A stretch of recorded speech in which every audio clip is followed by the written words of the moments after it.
Ce make-up n'a été qu'une excuse pour vous présenter ces reines, car l'Afrique a bien une histoire. Donc j'ai décidé à travers un make-up ethnique tribal de vous présenter la reine Ablapuku et la reine guerrière Aoussa. Voici quelques images. Unatege minga matege nyum, unatege majang matege ndom, manetambia ninyane njobia yen, ngani bana matege mot, ngani lakiri watege ndong, esekina bia dinkido, manetambia ninyane njobia yen, tamtama mote tamza. Bonjour mes beautés, bienvenue sur Afro Coton. Voilà, vous avez deviné. Je m'étais servi de ce make-up pour vous conter deux histoires de deux reines que j'admire et que j'ai appris à découvrir dernièrement, Ablapuku et la reine guerrière Aoussa qui a inspiré la série télévisée Zena la guerrière. Donc avant de commencer ce make-up, j'ai tout d'abord hydraté mon visage et j'ai mis ce fond de teint Black Opal sur tout le visage parce que en ce moment j'ai bronzé et ma peau est un peu plus foncée que d'habitude et c'est le fond de teint qui me va. Et comme je travaille de nuit, donc on va mettre de l'anti-cerne et j'ai choisi le concealer pour mettre sous mes poches. Donc voilà, j'ai choisi cette marque là, je trouve pas mal. Ellie Girl, c'est vraiment pas mal ce truc. Donc j'ai mis celui qui est un peu plus rouge là au départ et après je vais mettre cette teinte un peu plus claire pour apporter un peu de la lumière sur ma zone T et sous mes yeux au fait et camoufler un peu ces cernes là. Je travaille de nuit en ce moment, c'est pas très beau. J'ai tout le temps l'air fatiguée même quand je dors, c'est impressionnant. Donc on vient tout estomper, c'est très important. J'ai compris que un bon maquillage c'est l'estompage. Et du coup j'ai voulu faire un petit contouring et j'avais choisi ce fond de teint un peu plus foncé de la marque Kiko, que j'utilise très rarement. En fait, des fois, on achète des fonds de teint comme ça traîne dans nos placards et un jour, on ouvre le placard, on dit « Ah tiens, il y a ça ». Et comme d'habitude, je mets la poudre Sacha qui illumine super bien le visage. Je trouve ça bien quand tu fais un contouring. Vraiment, les zones lumière apparaissent très bien. Et voilà, ça donne, on joue avec les ombres et les lumières comme ça et ça vient vous affiner le visage, ça vient vous donner ce teint parfait qu'on n'a pas, n'est-ce pas?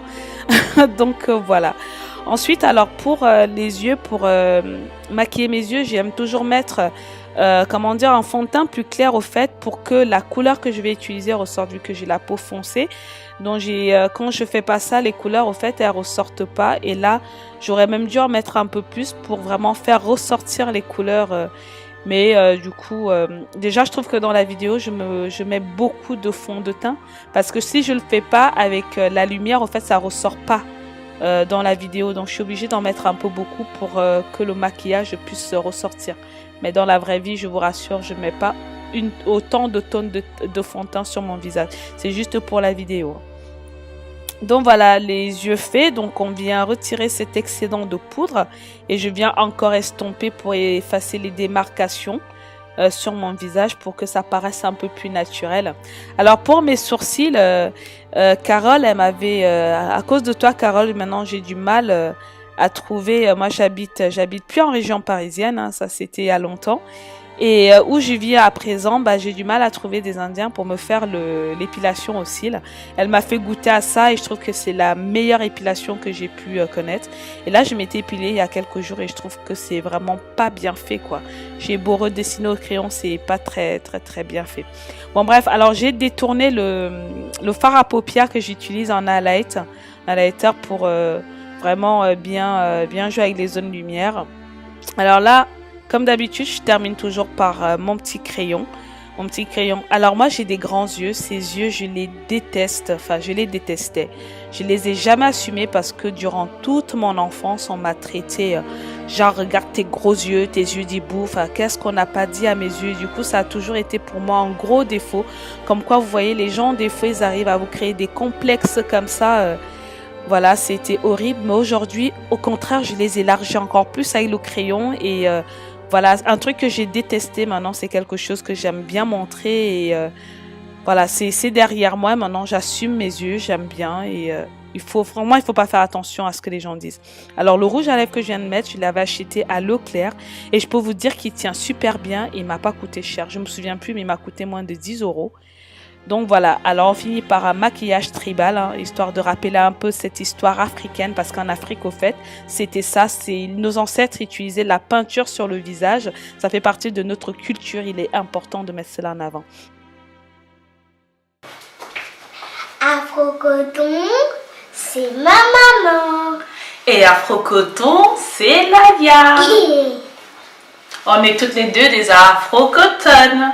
Et aujourd'hui, on représente un peuple d'Afrique, du Cameroun, qu'on appelle le peuple Aoussa. Les Aoussa. Voilà, les femmes Aoussa, elles sont belles, élégantes, élancées, et je les adore. Et Laïa, elle a appris à connaître les Aoussa au Cameroun. Donc aujourd'hui, on représente les Aoussa. Maintenant, tu me laisses continuer, mademoiselle? Et on apprend, maman se maquille. Et si vous voulez, je reviens après. Après. Au revoir. Au revoir. Au revoir.